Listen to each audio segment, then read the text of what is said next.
안녕하세요. 온통무감 한의사 박경숙입니다. 올 여름은 유난히 더웠죠. 더운 여름 지내느라 고생 많으셨고요.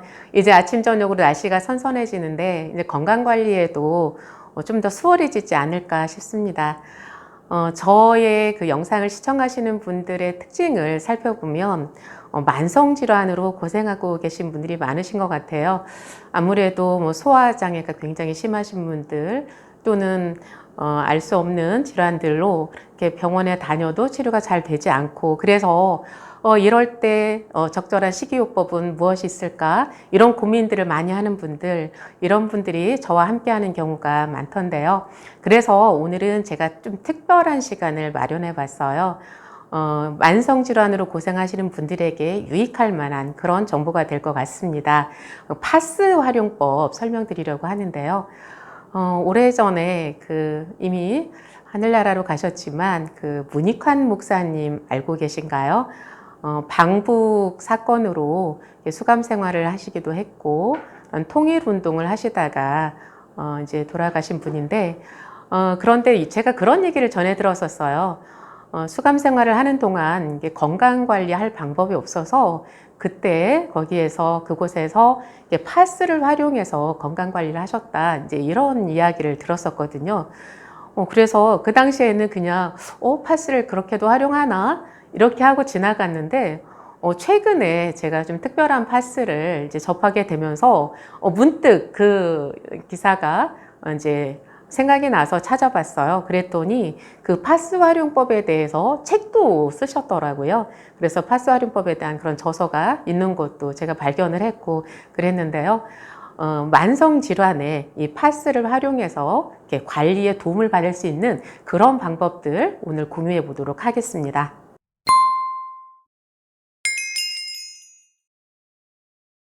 제가 지난 시간에 규소란 무엇인가, 규소의 효능이 무엇인가에 대해서 말씀을 드렸었어요. 규소라는 것은 칼슘, 마그네슘, 철분 이런 것들처럼 우리 몸에 꼭 필요한 필수 미네랄이다, 이런 말씀을 드렸었고요. 그 규소가 어떤 효능을 갖는지 정리를 해드렸었는데 한번 복습해 볼까요? 규소는 우리 몸에서 항염증 작용, 그리고 혈액 정화 작용, 미토콘드리아 활성화 작용, 이런 과정을 통해서 활성산소를 억제하고 암 성장 억제하는 효과가 있다, 이런 말씀을 드렸고요. 그 외에도 콜라겐을 형성하는 주된 구성 물질이기 때문에 피부에 탄력을 주는 역할을 한다. 그리고 중금속을 배출해 주는 역할을 한다. 그리고 이제 콜라겐의 주요 구성 성분일 뿐만 아니라 식물에 있어서는 식이섬유의 주요 성분으로서 장내 미생물계를 활성화한다, 즉 장면역을 활성화시킨다, 이런 얘기가 되겠죠. 자, 이런 주된 효능들, 책에 있는 내용을 제가 정리해서 말씀을 드렸었고요. 이것을 제가 이해하기 쉽게 설명을 드린 부분이 어떤 부분이었냐면, 인체 속에서 칼슘과 콜라겐이 잘 결합할 수 있게 하는 역할을 한다. 즉 시멘트가 모래라든지 자갈, 다른 여러 가지 성분들을 잘 규합해서 이렇게 단단하게 굳어지게 하는 역할을 하는 것처럼, 결합하는 역할을 하는 것처럼, 규소라는 것은 콜라겐의 주요 구성 성분일 뿐만 아니라 그 콜라겐과 칼슘이 잘 결합할 수 있도록 하는 역할을 하기 때문에 뼈를 튼튼하게 하고 인대를 강화하는 그런 역할을 한다, 이런 설명을 드렸었어요. 그리고 모든 장기의 형성에 관여하고 혈관을 튼튼하게 하며 피를 맑게 해서 혈액순환을 원활하게 하는 역할을 한다. 이 정도까지 제가 설명을 드렸을 거예요. 그래서 어렸을 때는 규소가 넉넉하게 있는데 존재하기 때문에 성장에도 어린이들이 그래서 급성장을 할 수가 있고, 그리고 넘어져도 뼈가 부러지지 않게, 그러니까 뼈가 탄력성이 있는 거죠. 그런 상태를 유지할 수 있는데, 나이가 들면서 이 규소의 함유량이, 우리 몸에 존재하는 함유량이 부족해지면서 골밀도도 떨어지고 뼈가 약해지고 그리고 혈관 기능도 떨어지고 이런 여러 가지 약화 증상들이 있다, 이런 말씀을 드렸었어요. 자, 이제 규소 얘기는 여기까지 하고요. 그러면 지난 시간에 했던 이야기를 왜 이렇게 다시 한번 복습을 할까, 이런 생각 드시죠?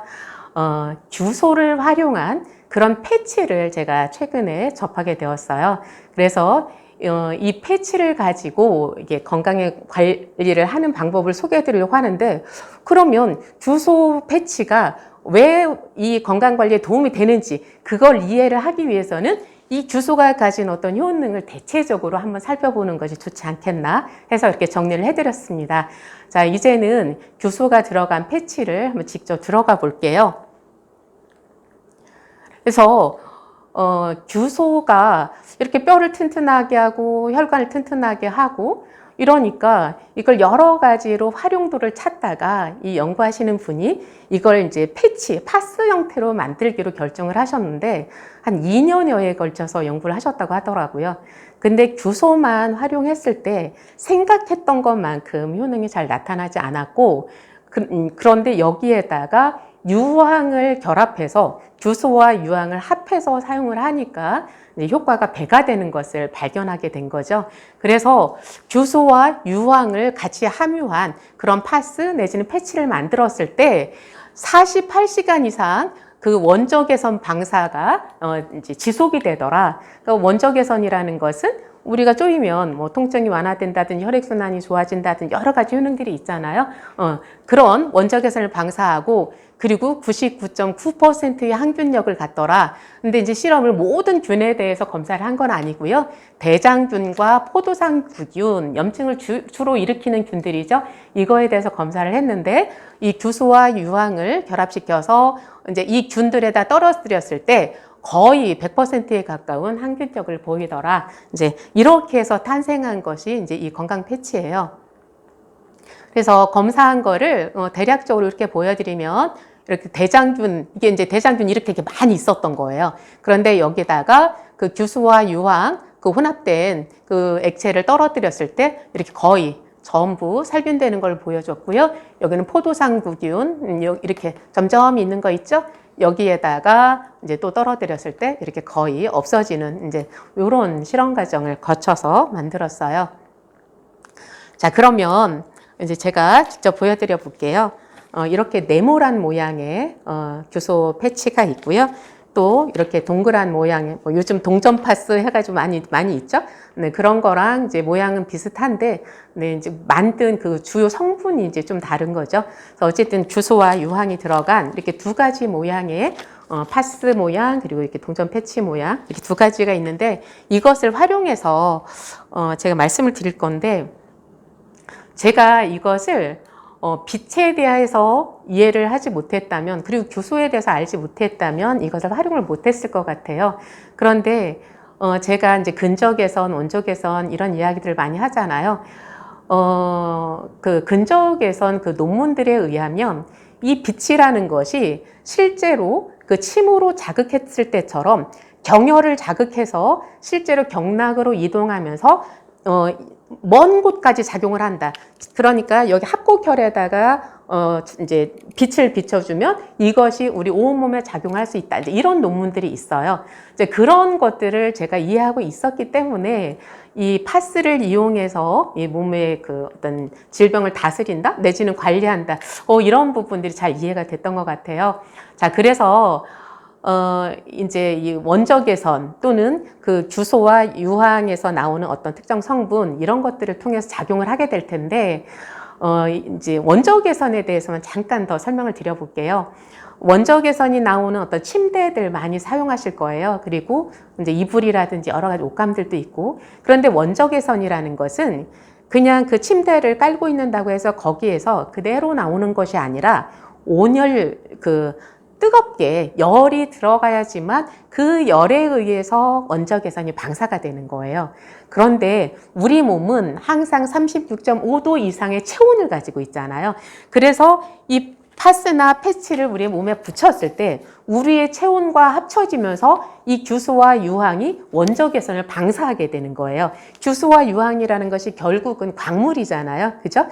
우리가 황토 침대라든지 이런 것들이 다 그 광물을 이용한 거잖아요. 뭐 자수정이라든지 뭐 이런 모든 것들이 그런 것처럼 규소와 유황이 광물로서 우리 체온과 맞닿았을 때 거기서 원적외선을 방사하고 그리고 항균력을 가지는 어떤 특정 성분이 있다. 이렇게 이해를 하시면 되겠어요. 그래서 그것이 마치 침처럼 작용을 한다. 레이저 침 이런 거 있잖아요. 그래서 레이저 침을 놓으면 실제로 얼굴에 탄력이 생기기도 하고 이렇게 변화가 일어난단 말이에요.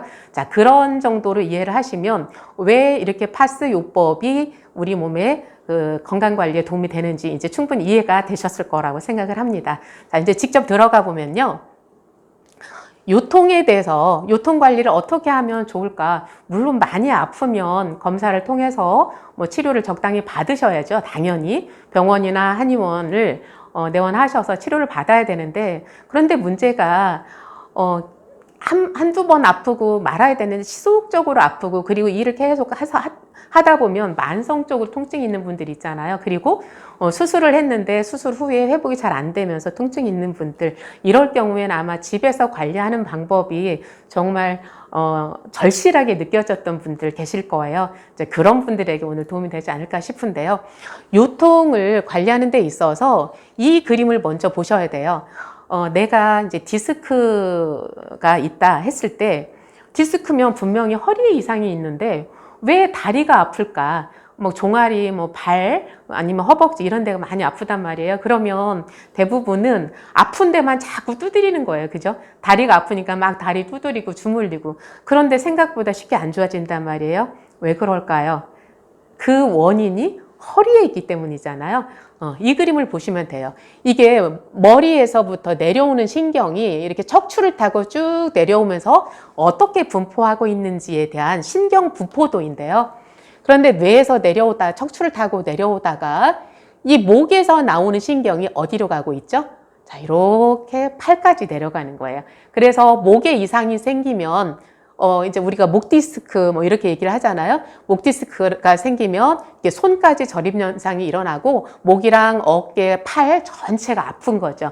그 다음에 허리에서 내려오는 신경은 이렇게 ong덩이를 거쳐서 발까지 이렇게 가고 있기 때문에 여기 허리에서 문제가 생기면 다리 쪽으로 뭐 저리다, 아니면 터져나갈 것처럼 아프다, 쑤시다, 이런 여러 가지 통증 그 양상을 보이는 거라고 생각을 하시면 돼요.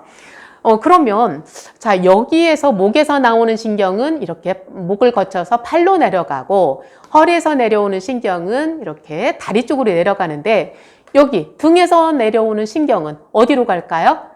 여기는 보시는 것처럼 이렇게 갈비뼈 사이로 들어가서 안에 내장기로 들어가는 거예요. 심장이나 폐, 위, 간, 신장 이런 쪽으로 들어가서 이제 그 조절하는 그런 기능을 한다고 생각을 하시면 되고요. 물론 이 등 자체를 이제 감각이라든지 어떤 통증이라든지 이런 것들을 조절하기도 하는 거죠. 자, 이렇게 이 신경 분포도에 대해서 이해를 하시면, 아, 내가 어디가 아플 때 어디를 치료해야 되겠다라는 생각이 들 수 있을 거예요. 자, 그래서 자, 만성 요통이 있을 때는 이제 허리에 이상이 생긴 건데, 이것을 조금만 더 자세히 보면, 자, 척추가 하나하나 이렇게 마디가 얹어져 있죠. 근데 여기서 신경이 바로 빠져나오는 게 아니라 척추도 이렇게 관절로 되어 있어요. 하나하나 이렇게 벽돌 쌓아놓은 것처럼 관절로 되어 있는데, 조금 옆에 부분으로 가면 그 척추와 척추가 연결되어 있는 그 부분을 후관절이라고 하는데, 이 척추에서 한 1.5cm 정도 이렇게 나간 그 부위가 연결 부위예요. 거기에서 신경이 빠져나오게 되어 있어요. 그래서 여러분들 마사지 받을 때 경험이 있으실 것 같아요. 척추뼈를 눌러주기도 하지만 척추뼈 바로 옆에 부분을 눌러주는 그런 것들 경험하셨을 거예요. 그래서 척추의 바로 옆에 후관절 부위, 이쪽에 있는 근육들을 좀 풀어줘야 그 밑에서 나오는 신경들의 흐름이 원활해진다, 이렇게 이해를 하시면 되는 거예요. 자, 이거를 보고 이제 혈자리로 한번 이동을 해볼게요. 혈자리를 보면 이거 이름은 외울 필요가 없어요. 뭐 이렇게 삼초유라고도 하고 이걸 삼초수라고도 하는데, 이런 혈자리는 외울 필요가 없이 어디를 생각하시면 되냐면, 허리가 그 요추가 다 끝나는 자리, 요추랑 엉덩이로 이행하는 그 부위, 거기를 요양관이라고 해요. 요양관. 요추 4번 밑인데요. 디스크가 가장 많이 발생하는 곳이, 디스크가 이제 삐져나와서 터지거나 눌리거나 하는 곳이 이쪽이에요. 요추 4번과 5번 사이. 그러면 그 요양관 그 자체, 또는 요양관은 바로 옆자리 여기에다 이제 붙이면 되는 거예요. 그래서 이렇게 패치를 이용한다고 하시면 이걸 하나를 떼서 여기에다가 이제 이렇게 붙이면 되는 거죠. 자, 그리고 이제 신경 분포도를 한 번만 더 자세히 봤으면 좋겠는데요. 이 엉덩이를 잘 보셔야 되는데 여기가 엉덩이 뼈예요. 천골이라고도 하죠. 여기 요추가 다 끝나는 자리고요. 거기에서부터 엉덩이 뼈가 이렇게 세모 모양으로 있거든요. 그런데 그 엉덩이 그 뼈 바로 옆으로 이렇게 신경이 다 빠져나오게 돼 있어요. 그래서 이 부위를 치료해 주는 게 굉장히 중요해요. 집에서 마사지를 한다든지 그럴 때도 마찬가지고요. 그래서 허리가 아프면 여기만 막 누르지 말고 이 엉덩이 부분을 풀어주는 것이 굉장히 중요하거든요. 그리고 엉덩이는 허리를 받쳐주고 있는 주춧돌이기도 해요. 그러다 보니까 항상 무리가 오게 되어 있어요. 얘가 계속 무리가 오면서 굳어지고 근육이 땡기고 이러다 보면 여기가 이제 디스크가 말썽이 생기는 거죠. 그래서 이 신경의 분포들 보시면서 여기를 풀어주는 거예요. 거기에 해당하는 자리가 이쯤에 있다고 생각을 하시면 돼요. 그래서 이제 혈자리로는 뭐 이렇게 요양관 이런 말이 있지만 어쨌든 이 17초 하라는 것은 이제 그 요양관 바로 밑에 허리뼈가 완전 끝에 거기라고 생각하시면 되고 여기는 꼬리뼈 있는 데라고 생각하시면 돼요. 엉덩이 쪽으로 좀 아래로 내려간 거죠.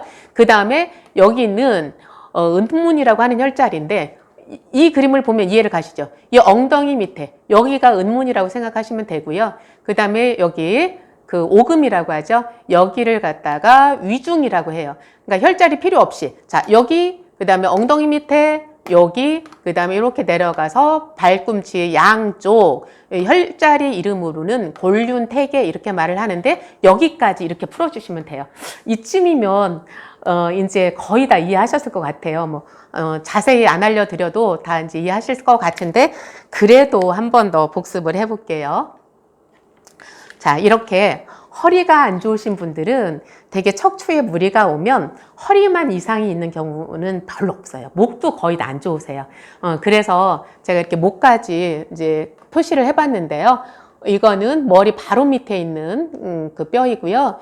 그 다음에 여기가 경추 5번, 6번, 7번. 여기가 목 디스크가 가장 많이 발생하는 부위예요. 그리고 그 옆에 이 부위, 그 다음에 여기는 이제 요추 1번 있는데, 요추 끝, 그 다음에 여기는 요추 4번, 5번. 그리고 옆으로 만져보면서 여기는 근육으로는 이제 이렇게 요방연근이 붙는 자리인데, 여기 엉덩이가 이렇게 능선이 있어요. 만져보면 뼈가. 그래서 뼈 주변으로 이렇게 만져보면 유난히 아픈 부위가 있어요. 그럼 거기가 유착이 된 거거든요. 그 부위에다가 붙여주면 되는 거예요. 그리고 아까 제가 말씀드렸었죠. 엉덩이 그 신경이 다 빠져나오는 자리가 있다고. 그래서 이렇게 삼각형의 그 천골이 있는데 그 옆에 옆에 부위를 이렇게 3개, 4개, 5개 그냥 만지면서 아픈 부위마다 다 풀어준다고 생각을 하시면 돼요. 그래서 그렇게 풀어주고 그 다음에 여기가 어딘지 아시겠죠? 고관절. 여기 한 번 더 볼까요? 여기에서 보면은 여기 고관절이 있잖아요. 요 신경이 이 고관절 바로 앞쪽 이쪽으로 이렇게 내려가게 돼 있어요. 그래서 고관절 안쪽 그 부위를 눌러보면 또 굉장히 아픈 곳이 있어요. 그래서 그 부위에다 이렇게 붙여주면 되고요. 그리고 내려오다가 아까 오금에다 붙인다고 그랬죠. 그리고 이쪽 발뒤꿈치 아킬레스건이라고 하는데 아킬레스건 자리 또는 아킬레스건 양쪽 옆으로 골륜과 태계 거기에다 붙여주시면 되고요. 그 다음에 이렇게 경락으로 봤을 때 족태양 방광경이라고 하는데 요 발 옆에 그걸 뭐라고 할까요? 발볼 옆에 그 가운데쯤이에요. 그 다음에 새끼발가락 여기에다 이렇게 붙일 수 있는 거예요. 이 정도로 했을 때 이거는 머리 디스크뿐만이 아니라 만성 요통 아니면 좌골신경통 이런 것들을 어떤 병명에 이제 구애됨 없이 허리에서부터 다리까지 아플 때 치료할 수 있는 방법이라고 생각하시면 돼요. 치료라는 말은 어쩌면 적절하지 않을 수도 있겠고요. 그래서 좀 더 세밀한 치료는 이제 한의원에 내원하셔서 치료를 받으시면 되고요. 그리고 또 그러면 이 경혈 패치 이것만이 효과가 있냐? 그렇게 했을 때는 또 꼭 그러지는 않을 것 같아요. 아까 제가 처음에 들어가는 말로 말씀드렸던 것처럼 문익환 목사님 같은 경우는 그냥 시중에 있는 파스를 조그맣게 오려서 이렇게 사용하셨다고 했었거든요. 그래서 일반 파스도 이제 사용하실 수 있을 것 같아요. 그런데 이제 제가 사용한 거는 어쨌든 이 규소와 유황이 들어간 이런 패치를 이용한 것이다. 그래서 전국에 한 200여 군데 이상의 한의원들에서도 이 패치를 이용하고 있어요. 그래서 이제 한의원에 내원하셔서 치료 받으시면서 활용법을 한 번 더 이렇게 배우시면 좋을 것 같아요. 그래서 평소에 가족들의 건강 관리에 이제 활용하시면 어떨까 싶은데요. 오늘은 일단 허리에서부터 다리까지 증상이 같이 나타날 때 관리하는 방법 말씀드렸습니다. 그래서 몇 시간에 걸쳐서 제가 뭐 발목이라든지 소화장애라든지 이렇게 불편한 것들을 어떻게 관리할 수 있는지 추가로 더 설명드리도록 하겠습니다. 고생하셨습니다.